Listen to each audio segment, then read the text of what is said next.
Good morning, dear children. So we have already completed the pressure exerted by solids as well as liquids, isn't it? Now we will be considering the pressure exerted by gases. What is the specialty of the molecules in a gas? They are free to move, isn't it? The molecules in a gas are very loosely packed. That means they are free to move. Now, suppose you are taking some gas in a container. So, when you are taking it in a container or if it is in the free space, in all the cases, the molecules are free to move and so they will be moving, isn't it? Now, when these molecules move, they collide with each other as well as with the on the walls of the container. Okay, so when you are taking gas in a container, since the molecules are free to move, they collide with each other as well as on the walls of the container. Now, when the molecules collide or hit on the walls, actually they are exerting a force on the wall, isn't it? So when two things are hitting or colliding together means they exert force.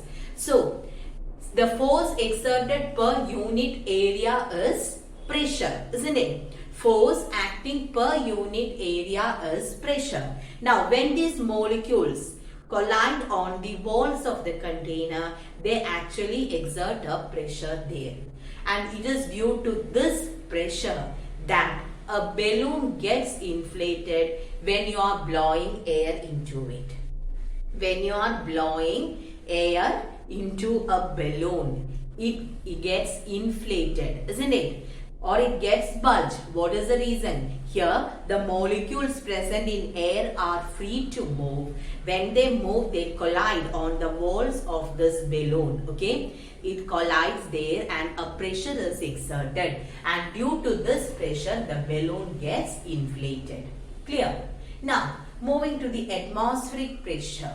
What is atmosphere? The gaseous envelope surrounding us can be called as atmosphere, isn't it? And the pressure exerted by the atmosphere is atmospheric pressure. So, surrounding us we have air. And this air is made up of gases, isn't it? Air is made up of gases and the pressure exerted by these gases can be called as atmospheric pressure. So what is atmospheric pressure? The pressure exerted by the atmosphere, that is the gases present in the atmosphere can be called as atmospheric pressure. At sea level, the value of atmospheric pressure is given as 10 raised to 5 Pascal. This value is important. Okay. So at sea level, the pressure exerted by the atmosphere is given as 10 raised to 5 Pascal. Now, surrounding us we have air and this air or the atmosphere is exerting pressure on us. And at sea level the pressure is 10 raised to 5 Pascal. That is such an enormous pressure is acting on our body. Are we feeling this pressure?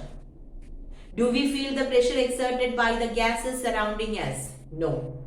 Even though there is 10 raised to 5 Pascal of pressure acting on us, we won't feel that. What is the reason?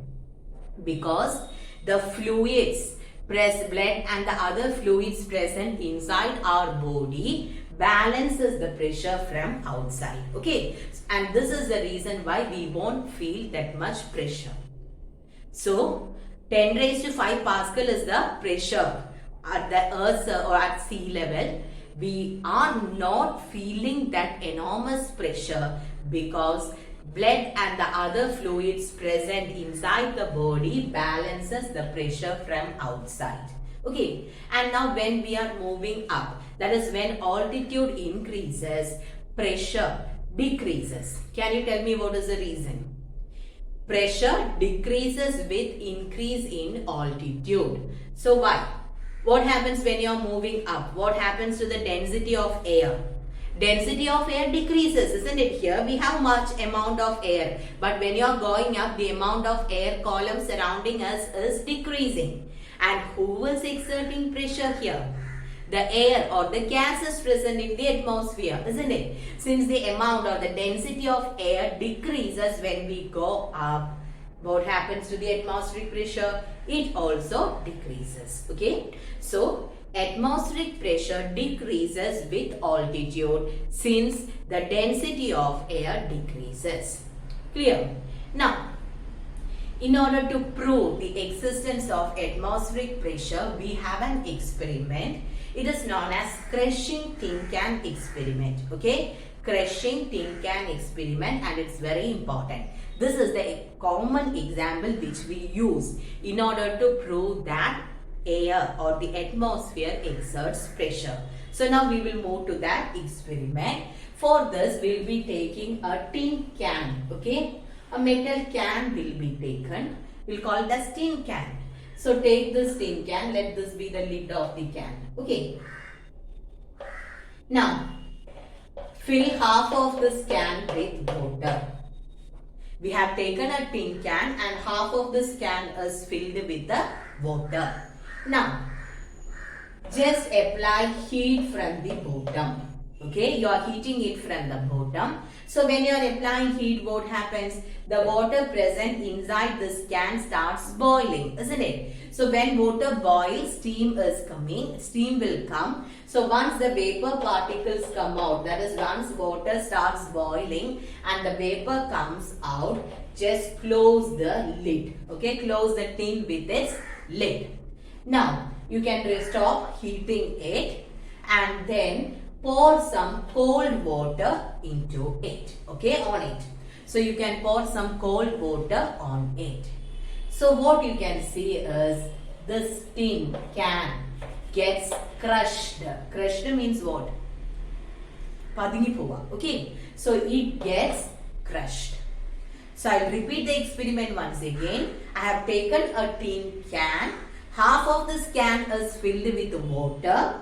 Apply heat from the bottom. So the water starts boiling. When the water starts boiling, you can see the water vapor particles coming up, or the fumes, isn't it? The vapor particles will be there. So at that time, just close the tin can with a lid. Stop boiling. Then you can pour some water on it. When you pour water, you can see that the tin gets crushed inward. Agathekku idinju pova. Okay. Now, what is the reason? How can we explain this? At first, we had water. Till half of this can we had water, and above that it was free space, and what is present inside that? Air. So half of this tin can was filled with water, and in the remaining half we are having the air particles. So atmosphere from the air outside this can is exerting pressure, that is atmospheric pressure acts from outward, and at the same time the pressure exerted by the liquid as well as the air present on the top surface balances that. Okay, a pressure of 10 raised to 5 Pascal was exerted by the atmosphere in the inward direction from outside, and this pressure is balanced by the pressure exerted by the water as well as the air present inside that. Now, once it gets hot, and that is once the water starts boiling, we are stopping the heat supply and then we are closing the tin with a lid, isn't it? So at that time, what is present inside this? We have water up to a certain level, and above that we have the water vapor. Now, when you are pouring water onto it, what happens to the water vapor? Water vapor condenses to water, isn't it? Water vapor gets converted to water. Condensation takes place, and the water vapor present here in the upper part gets condensed to form water, and those water droplets will fall into the water. So after some time, when you are pouring water, what is present in the upper part? We have water, some amount of water is present there, and in the upper part, since the water vapor molecules condensed, nothing is present in the upper part. That is, a vacuum is created in the upper part. Vacuum means what? Nothing, no solid, liquid or gaseous things. So, some water is present there, but in the top portion it is completely vacuum, nothing is there. So the pressure exerted by water alone cannot balance this high atmospheric pressure coming from outside. Okay, so from outer portion pressure is exerted in the inward direction, but here we don't have enough gas or liquid in order to balance the pressure from outside. So what happens? The pressure from outer region is more, means the tin gets crushed inward. Okay, so due to the pressure the tin gets crushed. So is it clear? At first the water as well as the water vapor present, at first it was water and the air which balanced the atmospheric pressure. After that water and water vapor present inside the can balances the atmospheric pressure. But once the water vapor gets condensed, here vacuum is created. So the pressure from outside cannot be balanced by the water present alone. Water present inside the can. So the can gets crushed inward. Okay. So it's a very important experiment in order to prove that atmosphere exerts pressure. Clear? Now there are some consequences of liquid pressure. Many consequences are there. Just 4 consequences are mentioned in your textbook. Okay. So first one, when you are drinking a liquid or a juice from a glass, usually we will use a straw, isn't it? Sorry, using a straw we'll be sucking what? A juice. We'll be drinking a juice using a straw. Now, when you are drinking, at first, when you suck, what comes into your mouth? Is it the juice? No. At first, some air enters your mouth and after that only the juice will come, isn't it? Do you know what is the reason? At first, when you are sucking the straw, inside the straw what is present? Air. Air is present everywhere, isn't it? So air is present inside the straw, and when you are sucking, this air enters our mouth. And what is created inside the straw? A region of low pressure. If air was there, high pressure region was there, but when this air was sucked, nothing is there inside the straw. So we'll call it as a low pressure region. So a low pressure region is created inside the straw, but what is there outside? So this is the glass with the juice. Here we have the straw. Okay, you keep like this. This is the straw. So when the air is sucked out, it is a vacuum is created inside the straw, and in the outer portion we have the atmospheric pressure. So the atmospheric pressure, due to atmospheric pressure we have a high pressure region here. There will be always a flow from a region of high pressure to a region of low pressure. So what happens? The atmospheric pressure will push the juice into the straw. Okay, that is why we are able to drink water or juice using a straw. So what is the reason? At first the straw was filled with water, filled with air. When you are sucking, the air will come out, creating a low pressure region inside the straw.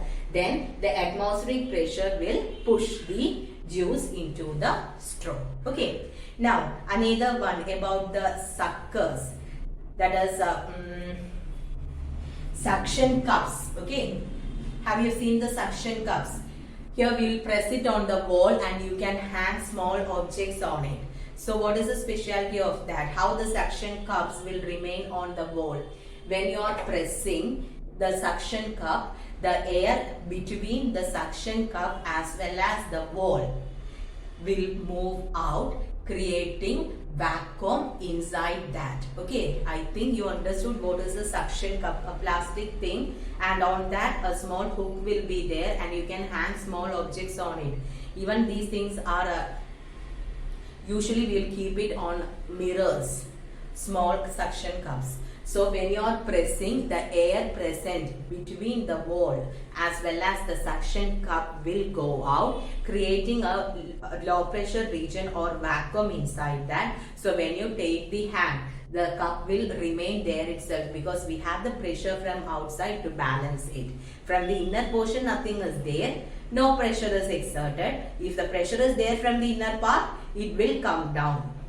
But since the pressure exerted from outside, that is, since only atmospheric pressure is there, the cup will remain there. But when you are keeping the suction cup on the wall, and if somewhat air enters into it, then it won't stay there, it will come down. Why?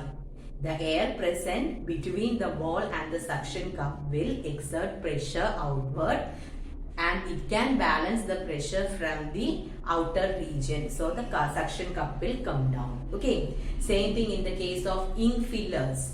So I think you know what is an ink filler, isn't it? Or a medicine dropper. In all these things, what first you will do? Simply if you put the filler into the ink bottle, will the ink get into the filler? No. First you have to press it, isn't it? When you are pressing, the air present inside the filler will go out, creating a low pressure region inside the filler. Then when you keep it in the ink bottle, then the atmospheric pressure will push the ink into the filler.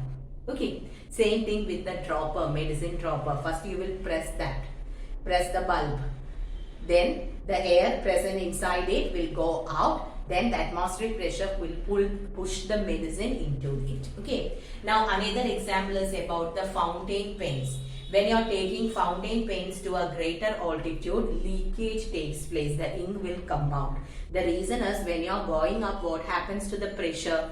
Pressure decreases with altitude, isn't it? So the pressure exerted by the ink inside the pen will be more than the pressure from the outer region or the atmospheric pressure. That is why this fountain pens leak. Now another one, where in the case of mountaineers and all, nose bleeding is common. What is the reason?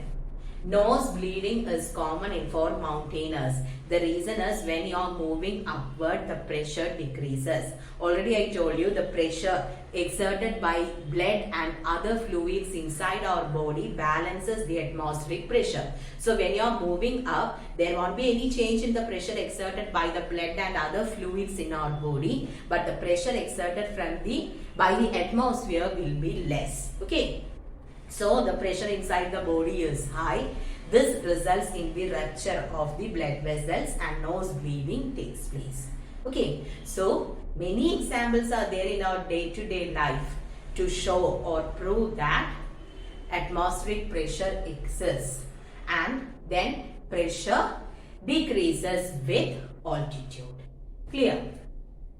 Now children, we will continue our numericals now. You can take page number 46. Page number 46. Now we have completed the first two numericals. Now we will move to the third one. Okay, question number 3. A gas is contained in a cylinder with a movable piston. The pressure exerted by the gas is 2000 Pascal. Okay. So the pressure is 2000 Pascal. This is the pressure exerted by the gas. Now, when you write Pascal, P should be in capital letter, A should be in small letter. The area of the piston is 6500 centimeters square. We are asked to calculate the force acting on the piston. Now, what is the problem here? The area is given in CGS system. So, we have to convert it into SI system. Here it is centimeter square. Area is given in centimeter square. We need it in meter square. So, how should I convert centimeter square to meter square? Centimeter to meter. Smaller to bigger means you have to divide. Centimeter to meter means dividing by 100. Since it is centimeter square to meter square, you have to divide it with 10,000, isn't it? So 6,500 divided by 10,000 meter square. Centimeter square to meter square means divide by 10,000. Now we can do the problem. Pressure is force by area. That means force is equal to pressure into area. How much is the pressure? Pressure is 2000. Area is 6500 divided by 10,000. These two zeros gets cancelled. These two zeros gets cancelled. Now 65 into 2. How much is 60 into 2? It is 120. Then 65 into 2 means it is 130. Then 1 zero is left here. So 1300. Unit for force is Newton. So the answer is 1300 Newton. Now we will move to question number 4. Calculate the pressure exerted by a book. Okay. We are asked to calculate the pressure of size 10 centimeter into 20 centimeter. So size is given as 10 into 20. Do you know what is that? Here the dimensions are given. That is length and breadth of the book is given. What we need? We need area. How will we get area? Area is length into breadth. So it is given as 10 centimeter into 20 centimeter. So either you can convert this into meter and do it, or after multiplying you can do. So length is 10 centimeter. 10 centimeter means how many meters? It is 10 by 100, which is 0.1. Okay, into 20 centimeter means it is 0.2 meter. Okay, so once again here the dimensions are given. Dimensions means length or breadth or height. Okay, so you are asked to calculate the pressure. If pressure has to be calculated, we need force and area. Length and breadth are given. The thing is, they have given it in CGS system. Either you can do like this, or just multiply the length and breadth which is given in centimeter first. After that, convert it into meter square. How much is 10 into 20? 10 into 20 is 200, and this is centimeter square, isn't it? 10 centimeter into 20 centimeter. 10 into 20 is 200 centimeter square, because centimeter into centimeter. Now, how to convert centimeter square to meter square? Divide it with 10,000. This will be easy for you. Okay. So, first multiply and get the answer in CGS system. After that, divide it with 10,000 to get the answer in meter square. Now, what is given? If the mass of the book is 100 gram. So, we have given, what did they give? They have given the mass. Okay. Mass of the book is given, and also it is given in gram. In which unit we need it? We need it in SI unit. How to convert gram to kilogram? Gram is smaller than kilogram. Smaller to bigger means it is always division, isn't it? So gram to kilogram means you have to divide. So, and the relation is 1000 gram makes 1 kilogram. 100 by 1000. Okay. 100 divided by 1000. How much is 100 by 1000? It is 0.1 kilogram. Now, we have only mass with us. What we need? We need force, isn't it? We need force. Force or weight. That is what we need. So, force or weight means it is mg. Okay? Force or weight is mg. What is g? G is acceleration due to gravity. So, we have mass with us. If it was force directly, we can do. Since it is mass, you should convert it into force or weight. Okay. I think you have learned this equation for weight. Weight is the force exerted by earth on a body. So, it is similar to force, which is equal to mg. So, m is 0.1, and how much is g? G is acceleration due to gravity, isn't it? And what is the value of acceleration due to gravity at a place on Earth's surface? It is 9.8 meter per second square. If it is not given in the question directly, you can take it as 10. Okay. So you can have to mention it. G is equal to 9.8 meter per second square. Approximately it is 10 meter per second square. So 0.1 into 10, is 1 Newton. Okay. So, what all things I have done in this question? Only the length and breadth were given. So, I made it into area because area is length into breadth. Since it was in centimeter, but dividing by 10,000, I converted it to meter square. Now, mass was given. Mass was given in grams. First, I converted it to kilogram by dividing with 1000. Okay, because gram is smaller than kilogram. Smaller to bigger, always divide. Now, we need the weight or force which is given by the equation mg. So, force or weight is equal to mg, 0.1 into 10. If in the question it is given as 9.8, you should take that. For calculation, it is easy to use 10. That is why I have taken 10. Now, you can calculate the pressure. Pressure is equal to force by area. So, it is 1 by, how much is the area? Shall I cancel and keep this? 2 zeros gets cancelled. It is 2 by 100. Okay. And how much is 2 by 100? Or we'll take it as, you will write it here as 2 by 100. 1 by 2 by 100 means it is 100 by 2. How much is 100 by 2? It is 50. So 50 Pascal is the answer. I have cancelled these 2 zeros. So you will get it as 2 by 100. Pressure is equal to 1 by 2 by 100. Reciprocal of a fraction means just take the reverse. So you will be getting it as 100 by 2, which is equal to 50 Pascal. Okay. So hope it is clear for you. Okay. So thank you, children.